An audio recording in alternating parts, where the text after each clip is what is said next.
Hello student, आज आम देखा नुआ स्कॉलरशिप फॉर्म फिलअप 18 वर्ष ऊर्ध्व होता छात्र छात्री मैंने ये एनेक्चर ए को फिलअप करके देवे। ये निज जिला नेम पकेबे, ये ब्लॉक निजर, ये तुम को महाविद्यालय पढ़ुच ये पकेब, तुम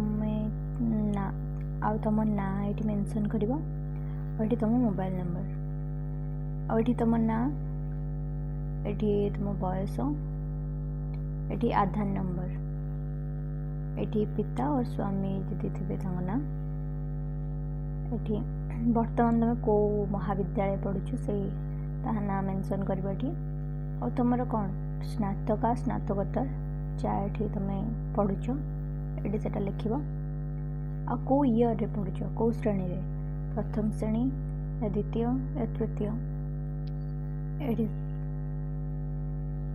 ये तुम को ईयर तुम ए चली पकेब, से मेंशन कर, निज रोल नंबरटा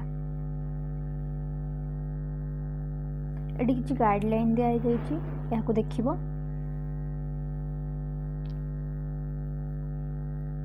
ये निजर बैंक अकाउंट नंबर और निज बैंक नेम IFSC कोड दब, आ ब्रांच नेम भी मेंशन कर। जब तुम बैंक डिटेल्स किसी संशोधन करने को चाहूच ये मेंशन कर बैंक अकाउंट नंबर, ये नेम ऑफ बैंक को ब्रांच भी, और नेम ऑफ द होल्डर तुम ना, ये name of the account holder ये तुम ना, और IFSC कोड बस ये फिलअप कर। देन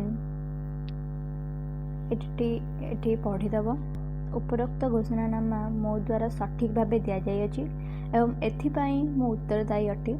जदि परवर्ती समय प्रदान करथिबा तथ्य भूल प्रमाणित हुए तेबे मो विरुद्ध में आईनगत कार्यानुष्ठान ग्रहण करा जाई परिबो एवं मो पाइथिबा छात्रवृत्ति फेरस्त करी।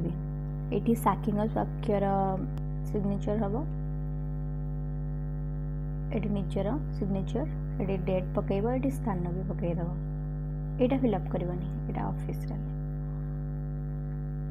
ये जो निज डिस्ट्रिक्ट ब्लॉक, तुम महाविद्यालय नाम, तुम नाम, और ये को ईयर तुम पढ़ुच, और निज रोल नंबर।